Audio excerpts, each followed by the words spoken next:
बिस्मिल्लाहिर्रहमानिर्रहीम। अस्सलाम वालेकुम नाजरीन, तारीख की दुनिया में खुश आमदीद। नाज़रीन, आज के इस वीडियो में हम रिसेंटली होने वाली तमाम अहम मिलिट्री अपडेट्स को कवर करेंगे। सो नाज़रीन, वीडियो की तफसील में जाने से पहले आपसे गुजारिश है कि मुकम्मल मालूमात के लिए वीडियो को एंड तक जरूर देखिएगा और कमेंट सेक्शन में अपनी राय का इजहार जरूर कीजिएगा। नाज़रीन, शुरुआत करते हैं इंडिया से। इंडिया ने recently missile based टारपीडोज delivery system का कामयाब टेस्ट किया है। इस वेपन को supersonic missile assisted release of torpedo system का नाम दिया गया है, यानी स्मार्ट सिस्टम का नाम दिया गया है। ये टेस्ट एक माइको इंडिया की DRDO की जानिब से किया गया है। अब्दुल कलाम आयरलैंड से इस टारपीडोज को ट्रक बेस्ड मोबाइल लॉन्चर से फायर किया गया है। स्मार्ट सिस्टम में 2 स्टेज सॉलिड प्रोपेल्शन सिस्टम है जो कि लाइट वेट टारपीडोज को डिलीवर करता है। अगर आपको इस वेपन की समझ नहीं आ रही तो मैं आपको आसान अल्फाज में समझाता हूँ। टारपीडो एक ऐसा वेपन होता है जो वारशिप्स और सबमरीन को समंदर में मौजूद अपनी दुश्मन वेसल्स को तबाह करने के लिए इस्तेमाल करती हैं। टारपीडो का काम ही अंडर वाटर ट्रेवल करना होता है, लेकिन टारपीडो की बड़ी खामी ये होती है किसी भी मिसाइल के मुकाबले में इसकी स्पीड और रेंज काफी कम होती है, जो कि ऑफ कोर्स पानी के दबाव और रेजिस्टेंस की वजह से होती है। अब इंडिया ने ये काम किया है कि टारपीडो और मिसाइल को मिक्सअप करवा दिया है, मतलब इन दोनों को कंबाइन करके एक नया वेपन बना दिया है। अब होगा ये कि मिसाइल लॉन्चर समंदर के किनारे खड़े होकर सुपरसोनिक मिसाइल लॉन्च करेगा।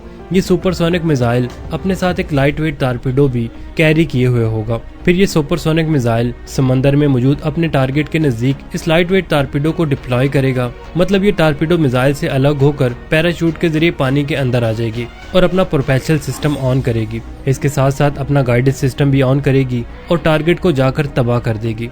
ये वेपन एंटी सबमरीन वारफेयर के लिए इस्तेमाल होगा। इसका सबसे बड़ा फायदा ये होगा कि टारपीडो की रेंज बढ़ जाएगी। इंडिया एक महफूज फासले से दुश्मन की सबमरीन पर अटैक कर सकेगा। इसकी लैंड बेस्ड लॉन्च कैपेबिलिटी इसकी फ्लेक्सिबिलिटी भी बढ़ा देती है और रिएक्शन टाइम भी ऑफ कोर्स काफी हद तक बढ़ जाएगा। फर्ज करें एक ऐसी सबमरीन या दूसरी वारशिप को टारगेट करना हो जहां दूर दूर तक आपकी कोई सबमरीन या कोई दूसरी वारशिप मौजूद ना हो, तो ये इस तरह का सिस्टम यहाँ तेजी से अपनी लॉन्ग रेंज का इस्तेमाल करते हुए टारपीडो डिप्लॉय करेगा और दुश्मन की सबमरीन को हिट करेगा। नाज़रीन, दिखने में ये एक नई टेक्नोलॉजी है, लेकिन इसके साथ साथ मैं इसे एक नई टेक्निक भी कहूँगा। ताहम इंडिया का ये वेपन अंडर डेवलपमेंट है। अभी तक इस बारे में कुछ कहा नहीं जा सकता कि ये कितना कारगर साबित होगा।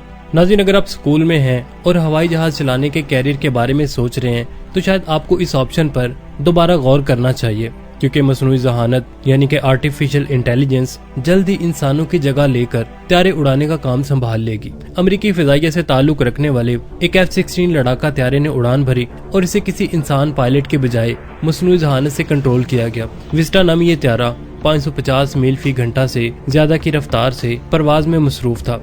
इसके साथ एयरफोर्स के सेक्रेटरी फ्रैंक कैंडल भी थे। जब ये एक दूसरे F-16 त्यारे के करीब पहुंचा, इसका पायलट एक इंसान था। दोनों त्यारे एक दूसरे से 1000 फीट दूर उड़ रहे थे और साथ ही अपने हरीफ को कमजोर पोजीशन पर मजबूर करने की कोशिश में मुड़ रहे थे। विस्टा प्रोग्राम के मिलिट्री ऑपरेटर्स ने कहा कि दुनिया के किसी और मुल्क के पास इस जैसा मसनूई जहानत वाला त्यारा मौजूद नहीं है। जैसा कि ये प्रोग्राम पहले एक सिमुलेटर में लाखों डाटा पॉइंट्स पर सीखता है, फिर असल परवाज़ों के दौरान अपने नताइज की जांच करता है। हकीकी दुनिया की कारकर्दगी का डाटा अपने सिमुलेटर में फीड किया जाता है, जहां AI मजीद जानने के लिए इस पर कार्रवाई करता है। नाज़रीन, चीन के पास मसनूई जहानत है, लेकिन इस बात का कोई इशारा नहीं कि इसे सिमुलेटर के बाहर टेस्ट करने का कोई तरीका मिला है या नहीं।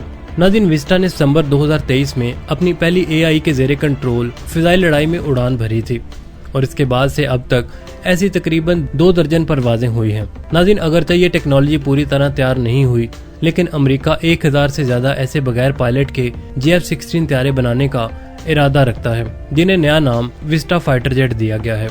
इस सिलसिले में इब्तदाई तौर पर F-16 त्यारों की डॉग फाइटिंग का एहतमाम एडवर्ड एयरफोर्स बेस और इससे जुड़े वसी सहरा में किया गया है।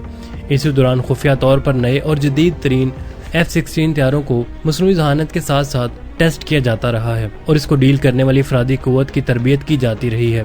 नाज़रीन, अगली खबर है इसराइल से। इसराइल के एक वजीर का कहना है कि अमेरिका हमारा दोस्त कहलाने का मुस्तहिक ही नहीं है। ये बात इसराइल के मिनिस्टर ऑफ सेटलमेंट ने की है। अमेरिकी सदर जो बाइडेन और इजरायली वजीर आजम नेतन्याहू के दरमियान हालिया जंग के दौरान इख्तलाफात अब कोई राज की बात नहीं रहे। इन इख्तलाफात की वजह से इन मोहतरमा ने ये बात की है। इन्होंने कैदियों के तबादले के मुमकिना मुआहदे और जंग बंदी के मुज़ाकरात के हवाले से अमरीकी रवैये को तनकीद का निशाना भी बनाया है। इन्होंने इतवार को एक रेडियो इंटरव्यू में मजीद कहा कि वो वाशिंगटन के रवैये पर बहुत फिक्रमंद है। इन्होंने कहा कि अमेरिका इसराइल की मदद करने की बजाय जंग रोकने के लिए जोर दे रहा है। इन्होंने कहा कि ये बात साफ और वाज़े तौर पर मैं कहती हूँ कि अमेरिका दोस्ती का हक अदा नहीं कर पा रहा। इन्होंने कहा कि रियासत इसराइल अमेरिकी परचम पर कोई दूसरा सितारा नहीं है। इसराइल अपना दिफा कर सकता है और इसे करना चाहिए। शो की मेजबान ने पूछा कि क्या वो समझती है कि अमेरिका इसराइल का दोस्त नहीं है। इन्होंने इस पर मजीद कहा कि अमेरिका दोस्त के दर्जे के लिए मतलूबा कम से कम म्यार पर भी पूरा नहीं उतर रहा। सच ये है कि वो इसराइल की रियासत का दोस्त कहलाने का मुस्तहिक नहीं है। नाज़रीन, मुझे ये बात समझ नहीं आती कि दोनों मुल्क चाहते क्या हैं। एक तरफ अमेरिका इसराइल को फौजी मदद दे रहा है, अब रिसेंटली इन्होंने फौजी मदद का ऐलान भी किया है, माली मदद भी कर रहा है, और दूसरी तरफ अमेरिका जंग बंदी भी कह रहा है, और इसराइल अमेरिका के टुकड़ों पर पल भी रहा है, और साथ साथ ये भी कह रहा है कि अमेरिका दोस्त कहलाने का हकदार नहीं है और वो हमारी मदद नहीं कर रहा।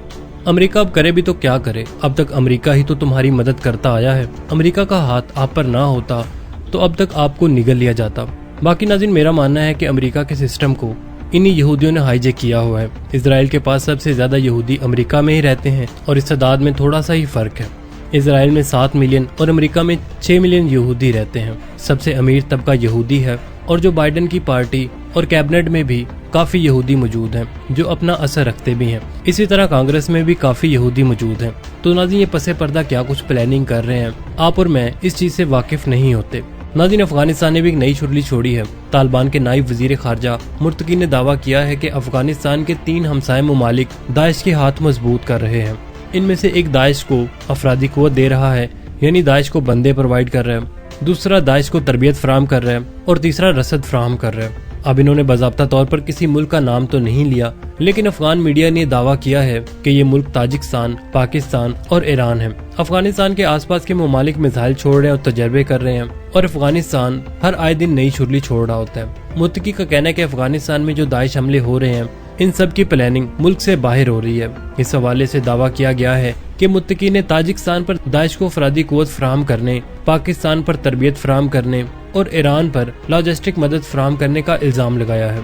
नाज़रीन, इसके बारे में मेरी अपनी राय तो यही है कि दुश्मनों से क्या शिकवा, क्या गिला, रकीबों से ये सांप आज सीनों में हमने खुद ही पाले हैं।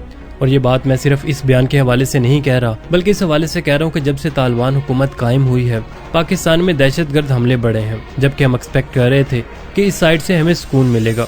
इन सब के बावजूद इस लैंड लॉक कंट्री को सबसे ज्यादा मदद भी पाकिस्तान की तरफ से ही जाती है। और पाकिस्तान में भी एक ऐसा तबका है जिनकी वफादारियां पाकिस्तान से ज्यादा अफगानिस्तान से हैं।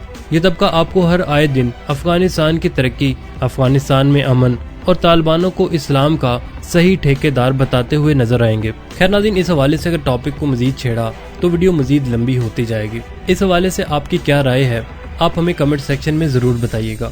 नाज़रीन, चीनी फिजाइया ने हाल ही में एक नया बैलिस्टिक मिसाइल का तजर्बा किया है जिसे H-6K बमबार से लॉन्च किया जा सकता है। ये मिसाइल पहली बार 2022 में चीन के एयर शो में देखा गया था, लेकिन हाल ही में जारी करदा एक वीडियो में इसे एक नए ऑपरेशनल रंग में देखा गया है। इस मिसाइल का नाम YJ-21 या इसे KD-21 कहा जा रहा है। माहिरीन का कहना है कि ये मिसाइल एक हाइपरसोनिक मिसाइल है जो तेज रफ्तारी से दुश्मन के दिफाई निज़ाम को अबूर कर सकता है। ये चीन की जोरी सलाहियतों को बढ़ा सकता है और खित्ते में ताकत के तवाज़ुन को तब्दील कर सकता है। चीन के इस नए मिसाइल के बारे में बताया जाता है कि ये सिस्टम रूस के किन्सा मिसाइल से काफ़ी सिमिलर है।